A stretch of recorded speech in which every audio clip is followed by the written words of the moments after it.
Most diets are restrictive and inflexible. This makes them not sustainable.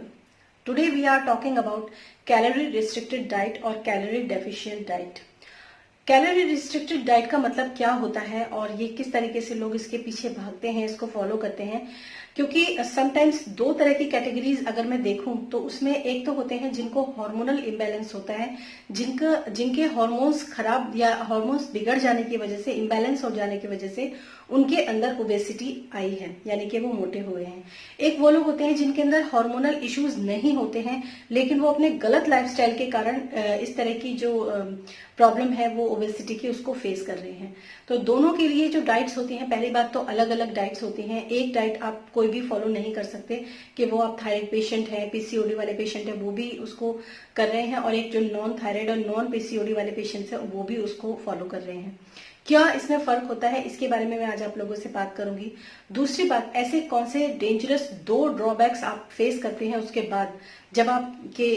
Pounds या फिर आपके kilos जो हैं आपको दिखाई देते हैं वेइंग स्केल के ऊपर कि आपने लूज कर लिए हैं, लेकिन एक्चुअली में आपकी बॉडी के साथ क्या हुआ है उसके बारे में मैं आज आप लोगों के साथ जो है थोड़ा सा डिस्कस करूंगी, ताकि आप इस चीज को फॉलो करने से पहले एक बार जरूर सोचें कि आप कौन सी चीज लूज करेंगे, कौन सा चीज आप लॉस्ट कर देंगे अपनी लाइफ से, और किस तरीके से आपको सेक्रीफाइस करना पड़ेगा। पहला सेक्रीफाइस जो है वो आप खाने के साथ करेंगे कि आप ये नहीं खा सकते, वो नहीं खा सकते, और दूसरा सेक्रीफाइस जो करते हैं वो आप अपनी ब्यूटी के साथ करते हैं। तो चलिए शुरू करते हैं आज का वीडियो। सबसे पहली बात, जब भी आप कैलोरी रिस्ट्रिक्टेड डाइट को फॉलो करते हैं और आप देखते हैं कि आपका जो टास्क है वो कंप्लीट हो चुका है, आपने जितने भी दिन उन्होंने दिए हैं, या फिर एक मंथ का है, या फिर 10 डेज का है, या फिर 6 और 7 डेज का है, और उसमें आपने उसको पूरी तरीके से बहुत ही शिद्दत के साथ आपने उसको फॉलो किया है, और उसके बाद आपका जो वेइंग स्केल है वो दिखा रहा है आपको कि आपने टारगेट जो है वो अचीव कर लिया है, और आपकी जो वेट है वो इतने कैलोरीज आपने बर्न कर लिया, इतना वेट आपका लूज जो है वो हो चुका है। लेकिन एक्चुअली हुआ क्या है आपके साथ? सबसे पहला जो ड्रॉबैक है वो है आपने लूज किया है अपना लीन मसल मास।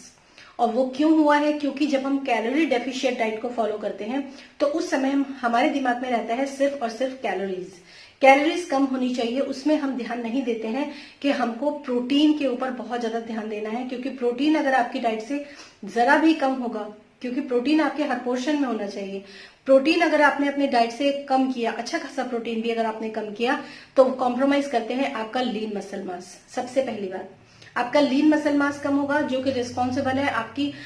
जो आपकी, अगर आप लड़की हैं तो आपके कर्व्स के लिए, ब्यूटीफुल कर्व्स के लिए आपके लिए रिस्पॉन्सिबल है, वो आप लूज कर देंगे। और आपकी जो ब्यूटी है, जो आपका फेस है, उस पर रिंकल्स वगैरह आपको बहुत जल्दी दिखेंगे, आपके हाथ हैं, पैर है, जहां पर भी आपका जो लूज हुआ है वेट जो आपको दिखेगा बाद में, वो सब जगह जो है रिंकल्स से भरने लगेगी, हल्के हल्के फाइन रिंकल्स वहां पर आने शुरू हो जाएंगे। तो ये बहुत बड़ा एक ड्रॉबैक है जिसको आप लोगों को समझना चाहिए कि जब भी आप ऐसी कोई कैलोरी रिस्ट्रिक्टेड डाइट करते हैं तो उसके अंदर पहली, अगर मेरी बात आप माने या मेरा, अगर मैं इन माय ओपिनियन, आपको कैलोरी रिस्ट्रिक्टेड डाइट करने की बजाय आपको न्यूट्रिशनल गाइडलाइंस क्या होती है उनको फॉलो अगर आप करते हैं एक हेल्दी वे में, एक हेल्दी लाइफस्टाइल के साथ, तो वो आपको 10 दिन में रिजल्ट नहीं देगी, लेकिन आपको 3 महीने में वो आपको सेम रिजल्ट देगी, जिसमें आपका जो लीन मसल मास है वो भी आपका अच्छी कंडीशन में होगा, और एक्चुअली वो और भी ज्यादा अच्छी कंडीशन में होगा। और आपका जो दूसरा ड्रॉबैक आपके साथ होगा वो होगा आपका जो मेटाबॉलिज्म है वो पूरी तरीके से शट डाउन हो जाएगा। क्यों? क्योंकि आपकी बॉडी को आदत होती है हर समय कुछ ना कुछ खाते रहने की, या फिर आप कभी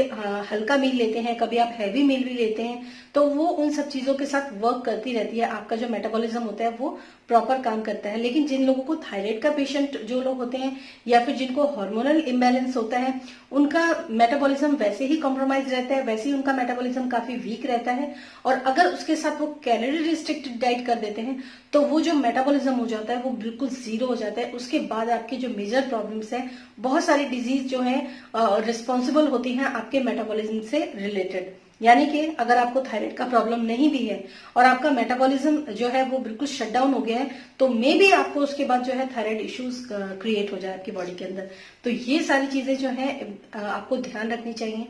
मेटाबॉलिज्म जो होता है बहुत ज्यादा इंपॉर्टेंट रोल प्ले करता है हमारी बॉडी जो है सरवाइव करती है उसके थ्रू। अगर हमारा मेटाबॉलिज्म शट डाउन हो जाता है या स्लोअर हो जाता है तो न सिर्फ हमारी बॉडी जो है वो ओबेसिटी की तरफ जाएगी, बल्कि बहुत सारी प्रॉब्लम्स जो है, कॉन्स्टिपेशन है, ब्लोटिंग है, इस तरह की बहुत सारी प्रॉब्लम्स जो है वो खड़ी हो जाती है हमारी बॉडी के अंदर। तो गाइज आप लोगों को ये समझना चाहिए कि जब भी आप किसी भी तरह की कैलोरी रिस्ट्रिक्टेड डाइट करते हैं तो उसमें आपको किन किन चीजों का नुकसान जो है वो उसके बाद देखना पड़ेगा। नो डाउट आपका जो वेइंग स्केल है वो दिखाएगा कि आपका वेट रिड्यूस हो चुका है, लेकिन वो वेट जो है वो आपका फैट रिड्यूस नहीं हुआ है, आपका लीन मसल मास जो है वो लूज हुआ है, जो कि आपको बाद में इतना सुंदर नहीं दिखाएगा। सबसे पहली बात,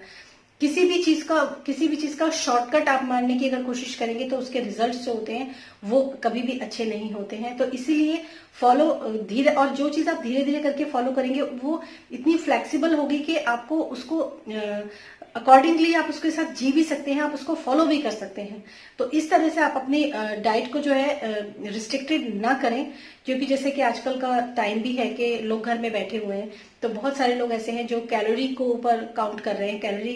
को देखने की कोशिश कर रहे हैं कि कैलोरी एक दिन में इतने इससे ज्यादा ना हो। तो इन सब चीजों की बजाय अगर वो हेल्दी और न्यूट्रिशियस फूड अगर आप अपनी डाइट के अंदर इंक्लूड करते हैं, जैसे कि अगर आपको कैलोरीज अगर आपको कम लेनी है पर डे के अकॉर्डिंग, अगर मैं आपको कुछ चीजें ऐसी मैं आप लोगों के साथ शेयर करूंगी जो अगर आप अपनी डाइट के अंदर इनकॉर्पोरेट करते हैं उन सब चीजों को, तो आपको इन सब चीजों का नुकसान जो है, जैसे आपका लीन मसल मास है या फिर आपका मेटाबॉलिज्म है, इन सब चीजों के साथ आपको प्रॉब्लम्स फेस नहीं करनी पड़ेगी। जिसमें सबसे ज्यादा जो फायदा होता है वो होता है आपका बॉइल्ड एग। अगर आप अपने ब्रेकफास्ट के अंदर 3 से 4 बॉइल्ड एग लेते हैं तो ये और वो भी जो आपको जो येलो पोर्शन होता है उसको भी आपको इंक्लूड करके रखना है, उसको फेंकना नहीं है, उसको हटाना नहीं है कि आपको सिर्फ प्रोटीन या लीन प्रोटीन, इस तरह की जो मिथ्स आप लोगों ने पहले कुछ सालों पहले तक आप लोगों ने सुने हैं, वो देखे हैं, तो आप उन सब चीजों को अपने दिमाग से निकाल दीजिए। क्योंकि होल एग जो होता है, अकॉर्डिंग टू मी, आज मैं आप लोगों से कह सकती हूँ कि जो होल एग होता है वो एक मल्टीविटामिन से कम नहीं होता है। होल एग अगर आप उसका पीली पोर्शन जो है, पीली गोली जो है निकाल देते हैं तो वो आपके लिए इतना ज्यादा फायदेमंद नहीं रह जाता। आपके लीन मसल मास के लिए और आपके जो प्रोटीन्स जो होते हैं ना वो भी फाइबर के साथ ही आपके बॉडी के अंदर जो होते हैं एब्जॉर्ब होते हैं, और जो वो पीली गोली होती है जिसमें हेल्दी फैट्स होते हैं और ऐसे से विटामिन और मिनरल्स होते हैं, उसके अंदर ट्रेस मिनरल्स होते हैं उसके अंदर, जिनको आपकी बॉडी प्रोटीन को डाइजेस्ट करने के लिए भी आपकी बॉडी के लिए बहुत ज्यादा यूजफुल होते हैं। स्पेशली जो लोग थायराइड के पेशेंट होते हैं उनके लिए तो होल एग जो होता है, एक मॉर्निंग में अगर वो होल एग्स का ब्रेकफास्ट करते हैं with vegetables, not with the toast, with vegetables, अगर आप उस चीज को अपनी डाइट के अंदर इनकॉर्पोरेट करते हैं, इंक्लूड करते हैं ब्रेकफास्ट में, तो ये बहुत बहुत ज्यादा अच्छा रिजल्ट आपको देता है। और ये फिलर भी होता है, क्योंकि अगर आप 4 या 3 उबले हुए अंडे उसके ऊपर आप हल्का सा ब्लैक पेपर या फिर ब्लैक सॉल्ट वगैरह स्प्रिंकल करके खाते हैं, उसके साथ आप एप्पल ले सकते हैं, उसके साथ आप क्यूकम्बर ले सकते हैं, उसके साथ आप कैरेट ले सकते हैं, या फिर स्टीम्ड वेजिटेबल्स जो होती हैं वो आप ले सकते हैं उसके साथ, या फिर saute vegetables, I can say that saute vegetable, आप बटर के अंदर कोई भी जो सीजनल वेजिटेबल्स आती हैं उनको आप डालिए, उसके अंदर सीजनिंग डालिए थोड़ी सी और उसको अच्छे से सॉटे कीजिए, उसमें टमाटोज वगैरह डालिए, तो वो टेस्टी भी लगता है। ऐसा नहीं है कि बिल्कुल ही अनहेल्दी और अनटेस्टी लगता है, वो टेस्टी भी लगता है क्योंकि आपने उसके ऊपर सीजनिंग भी की है, उसके साथ आपने बटर में उसको सॉटे किया है और उसके साथ 4 जो एग्स हैं वो आप लेके रखिए। तो ये आपकी जो लीन मसल मास है उसको भी लूज नहीं होने देगा, आपके मेटाबॉलिज्म को भी ये शट डाउन नहीं होने देगा।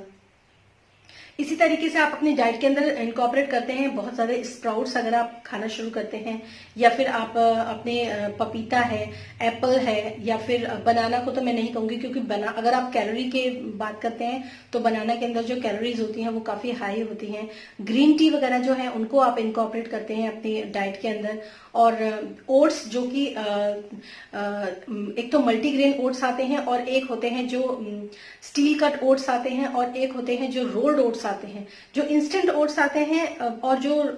आपके 2 तरह के ओट्स आपको मार्केट में देखने के लिए मिलते हैं, एक तो होते हैं इंस्टेंट ओट्स और एक होते हैं रोल्ड ओट्स। इन दोनों में काफी डिफरेंस होते हैं। एक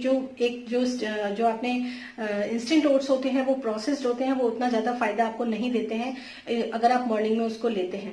और अगर आप रोल्ड ओट्स या स्टील का ओट्स आप यूज करते हैं जो कि मार्केट में इजीली अवेलेबल हो जाते हैं, तो वो आपको ज्यादा बेनिफिट देते हैं और वो ग्लूटेन फ्री भी होते हैं। तो इन चीज का आप जरूर ध्यान रखिए जब भी आप अपनी डाइट के अंदर मॉर्निंग में, ब्रेकफास्ट में, लंच में या डिनर में। ओट्स एक ऐसी हेल्दी फूड होता है जिसको आप वेजिटेबल्स के साथ भी ले सकते हैं, जिसको आप बहुत सारे, जैसे रेजिन्स होती है, एप्रिकॉट होता है या एप्पल होता है या फिर आपके अंजीर होती है जिसको फिग्स भी बोलते हैं। इस तरह के जो स्वीटनर होते हैं, जो आर्टिफिशियल स्वीटनर नहीं होते हैं, जो नेचुरल स्वीटनर होते हैं, उनके साथ अगर आप कुक करके आप उस ओट्स को खाते हैं तो वो आपको बहुत बेनिफिट देते हैं और साथ में आपके वेट लॉस के लिए भी बहुत अच्छा रिस्पॉन्सिबल होते हैं। लेकिन ईच एंड एवरी डे आप कैलोरीज को काउंट करने की बजाय अगर आप हेल्दी गाइडलाइंस को फॉलो करते हैं और कैलोरीज का भी ध्यान रखते हैं तो ये आपको 2 से 3 महीने में बहुत अच्छा रिजल्ट देते हैं। तो इन चीजों का आप ध्यान रखिए और होप ये वीडियो आपको पसंद आया होगा। और अगर पसंद आया है तो प्लीज इस वीडियो को लाइक कीजिए,